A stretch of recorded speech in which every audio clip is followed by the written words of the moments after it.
नमस्कार, स्वदेश न्यूज में आप सभी का स्वागत है। मैं हूं भागीरथ साहू। भारत ने अपने नागरिकों को अस्थायी रूप से यूक्रेन छोड़ने की सलाह दी है।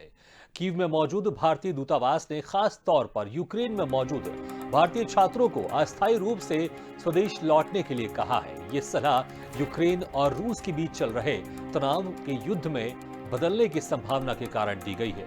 इस तनाव के कारण America, Britain, Norway, Japan, Latvia और डेनमार्क पहले ही अपने नागरिकों को यूक्रेन छोड़ने के लिए कह चुके हैं।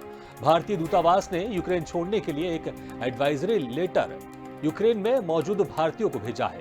लेटर में कहा गया है कि यूक्रेन के मौजूदा अनिश्चित माहौल को देखते हुए भारतीय नागरिकों, खासकर छात्रों को यूक्रेन छोड़कर अस्थायी तौर पर स्वदेश लौटने की सलाह दी जा रही है। लेटर में आगे कहा गया है कि भारतीय नागरिक बिना किसी आवश्यक काम के यूक्रेन की यात्रा ना करें और वहां मौजूद नागरिक भी अनावश्यक घर से बाहर ना जाएं। दूतावास ने यूक्रेन में मौजूद सभी भारतीय नागरिकों से यह भी अपील की है कि वो अपनी मौजूदगी के बारे में दूतावास को जानकारी देते रहें ताकि जरूरत पड़ने पर उन तक मदद पहुंचाई जा सके। इसमें कहा गया कि भारतीय दूतावास अपने नागरिकों की मदद करने के लिए यूक्रेन में अपना सामान्य कामकाज जारी रखेगा। भारत ने संयुक्त राष्ट्र सुरक्षा परिषद में यूक्रेन मामले को लेकर रूस के खिलाफ अमेरिकी प्रस्ताव पर मतदान से खुद को अलग रखा।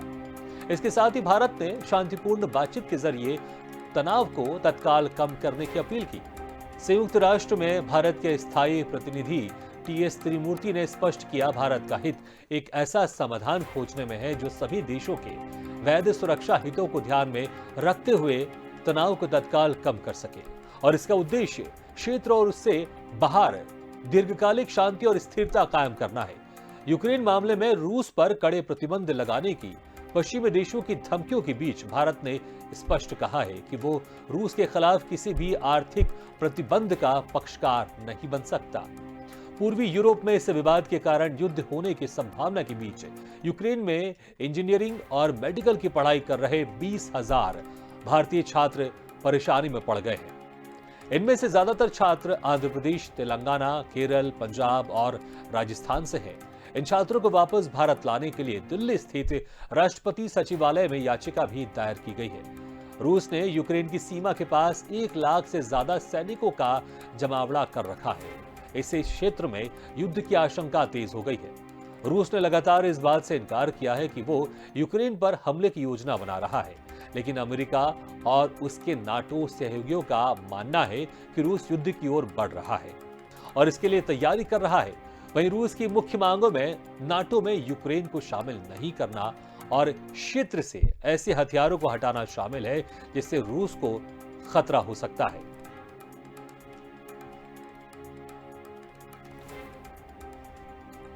और इस खबर पर खास चर्चा के लिए हमारे साथ अनुपम तिवारी, रक्षा विशेषज्ञ, और सुमन शर्मा, रक्षा विश्लेषक, जुड़ रहे हैं। आप दोनों मेहमानों का बहुत बहुत स्वागत है स्वदेश न्यूज में।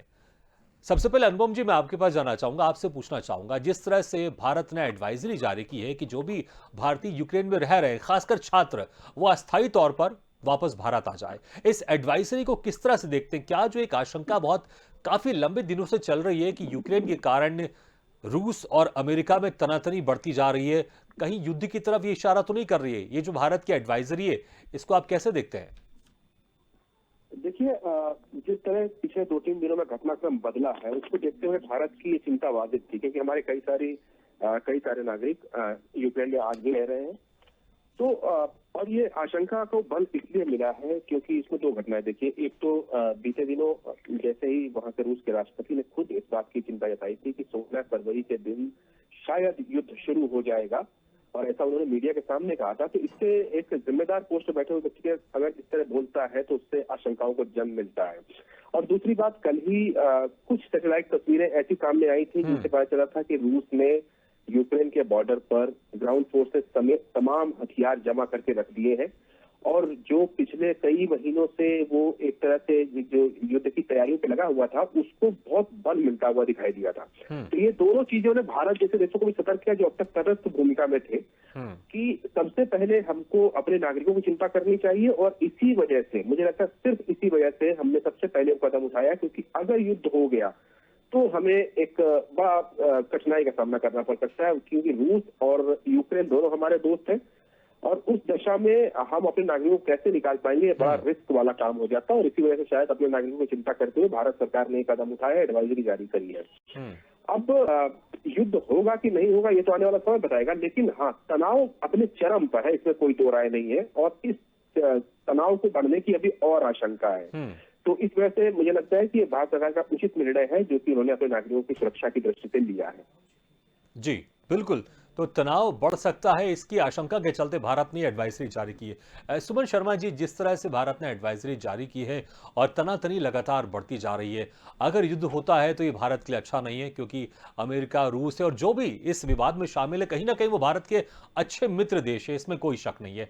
भारत इसमें किस तरह की भूमिका निभा सकता है, और ये जो आप एडवाइजरी जारी की है भारत ने, आप किस तरह से इसको देखती हैं? और खासकर यही जानना चाहूंगा आपसे कि भारत इसमें किस तरह से खास भूमिका निभा सकता है, क्योंकि चाहे यूक्रेन की बात करें, चाहे रशिया की बात करें, चाहे अमेरिका की बात करें, कहीं ना कहीं सभी देशों से हमारे संबंध अच्छे हैं। तो एक मित्रता के नाते क्या भारत किसी तरह की कोई पहल कर सकता है तनाव कम करने के लिए?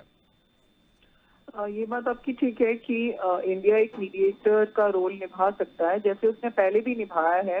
और अभी ये वाली चीज सबके सामने आई थी जो जनवरी में यूएनएससी का वोट हुआ था, जिसमें हिंदुस्तान ने वोट ना करने का फैसला किया। इंडिया ने एब्सटेन किया था उस वोट से कीनिया और गबोन के साथ। तो वो इसीलिए था कि एक बीच का रास्ता लेके चला जाए। और हमेशा से ये वाली पहल इंडिया की हमेशा से रही है कि वो किसी की तरफ ना नजर आए। एक नॉन अलाइन जो पॉलिसी अपनाई है शुरू से इंडिया ने, वो ही अभी भी उसकी स्ट्रैटेजी में शामिल है। तो जैसे 1950s में कोरिया वॉर था, वहां पे भी इंडिया दोनों वॉरिंग पार्टी से इंडिया ने बात करी कि यूनिफिकेशन हो और हॉस्टिलिटीज कम हो। यही उम्मीद अभी भी इंडिया से लगाई जा रही है कि वो यूक्रेन और रशिया दोनों से बात करे, पीस मेकर का रोल निभाए। तो अगर ऐसी नौबत आई तो वो जरूर निभाएगा। और इस एडवाइजरी की जो आपने बात करी है, वो बिल्कुल सही फैसला है इंडिया का, क्योंकि प्रेसिडेंट ज़ेलेंस्की जो यूक्रेन के प्रेसिडेंट हैं, उनकी फेसबुक पोस्ट में भी ये वाली बात उजागर हुई है कि 16 फरवरी को शायद इन्वेजन हो सकता है, अटैक हो सकता है रशिया से। और टेंशन तो पूरी तरह चरम पर है ही। तो उस सूरत में वहाँ के जो 20,000 जो इंडियन स्टूडेंट्स हैं, उनके अलावा बिजनेसमैन और जो दूसरे लोग हैं, उनको जो स्पेशली वो लोग जो कि बहुत जरूरी काम में वहाँ पे नहीं लगे हुए हैं, उनसे कहा गया है कि वो वहाँ से हटें। और बाकी देशों ने भी ये वाला रुख अपनाया है। और अमेरिका ने सबसे पहले पहल की थी कि वो अपनी एम्बेसी को भी कीव के बाहर लेके जा रहा है। और उन्होंने कहा है कि गैर जरूरी जो स्टाफ है एम्बेसी में वो वहां से खाली करें। और इंडिया ने भी कहा है कि उनके एम्बेसी में सिर्फ जो जरूरी काम है वो होते रहेंगे, उसके अलावा बाकी लोगों को उन्होंने एडवाइस किया है। क्योंकि अगर लड़ाई होती है तो सबसे पहले जो वहाँ बाहर के जो जितने लोग हैं उस कंट्री में, उनके ऊपर असर पड़ता है और फिर उनको लेकर आना बहुत मुश्किल होता है। जी। तो ये एडवाइस इसीलिए किया जाता है कि वो टाइम रहते वहां से निकलें। अफगानिस्तान में भी ये वाली चीज आपने देखी होगी। लेकिन उसके अलावा हमें ये समझना चाहिए, जैसे यूएन के सेक्रेटरी जनरल ने भी दोनों तरफ से बात करी है, और आज जर्मन चांसलर भी मॉस्को जाने वाले हैं। तो वो भी कीव और मॉस्को दोनों जगहों पे जा रहे हैं। पूरी तरह डिप्लोमेसी अपने मतलब डिप्लोमेसी पूरे जोर पर है कि सभी नेता, सभी बड़े लीडर्स सब इन दोनों साइड से बात कर रहे हैं। और ये कोशिश हो रही है कि बातचीत से ही ये मामला डिफ्यूज हो जाए और ये फुल ब्लोन वॉर की तरफ ना जाए, क्योंकि इसमें नुकसान सबका होगा। देखिए, एनर्जी क्राइसिस की बात है, उसके अलावा पूरी वर्ल्ड की इकोनॉमी पे असर पड़ेगा। और यूरोप की जो एनर्जी रिक्वायरमेंट्स हैं वो नॉर्थ स्ट्रीम 2 के बाद जिस तरह सामने आई कि वो गैस पाइपलाइन जो रशिया से आ रही है उसे चालू नहीं किया जाएगा, सैंक्शंस लगेंगे। उसके अलावा बाकी जो कस्टमर्स हैं जो कि एनर्जी लेते हैं रशिया से, उनके ऊपर असर पड़ेगा। इंडिया का दोनों देशों के साथ बहुत ही अच्छा एक रिश्ता है। इसके अलावा रशिया और यूएस के साथ भी हमारा रिश्ता बहुत ही अच्छा है। क्वाड और ब्रिक्स की मेंबरशिप से ये जाहिर ही होता है। तो इंडिया ने हमेशा से एक बैलेंस्ड रिलेशनशिप लेके चला है आगे, और ये हमारे हित में भी है। लेकिन हमें ये नहीं भूलना चाहिए कि अगर कुछ भी युद्ध की स्थिति बनती है तो उसका असर हमारे ऊपर जैसे बाकी पूरे देशों पे पड़ेगा, वैसे हम पे भी पड़ेगा। हमारी एनर्जी की रिक्वायरमेंट्स भी वहां से आती हैं, रशिया से स्पेशली। और अभी दिसंबर में ही हमने एक $25 बिलियन का एक MOU साइन जी। भी किया है नेचुरल गैस के लिए। उसके अलावा कुकिंग ऑयल की रिक्वायरमेंट्स हमारी यूक्रेन से पूरी हो रही हैं, सनफ्लावर ऑयल वहां से आता है। बाकी वेपन्स की रिक्वायरमेंट्स हैं, जो रशिया हमारा बहुत ही पुराना एक इम्पोर्टर है। तो ये इन सब बातों का असर पड़ेगा और ये चीज किसी के भी हित में नहीं है। बिल्कुल सही कहा आपने, किसी के हित में नहीं है। जंग तो किसी के हित में नहीं, चाहे कोई भी कंट्री हो, वो नहीं चाहेगा कि जंग हो। हाँ, कुछ दुश्मन देश ऐसे जरूर होते हैं कि जो कोशिश करते हैं कि दो देशों को लड़ाकर अपना फायदा उठाए। लेकिन भारत की बात करें, भारत के लिए चाहे अमेरिका हो चाहे रशिया हो, दोनों अच्छे मित्र हैं। रशिया तो हमारा कई सालों से, शुरुआत से ही हमारा मित्र रहा है, और अब अमेरिका से भी हमारे रिश्ते बहुत अच्छे संबंध बने हुए हैं। इसलिए भारत तो कभी नहीं चाहेगा कि दोनों देशों के बीच में जंग हो। लेकिन फिर भी एहतियातन भारत ने एडवाइजरी जारी कर दी कि जो भी भारतीय वहां पर रह रहे हैं यूक्रेन में, वो अस्थायी तौर पर छोड़ के वापस भारत आ जाए। अब्दुल मेहमानों का बहुत बहुत शुक्रिया हमारे साथ जुड़ने के लिए।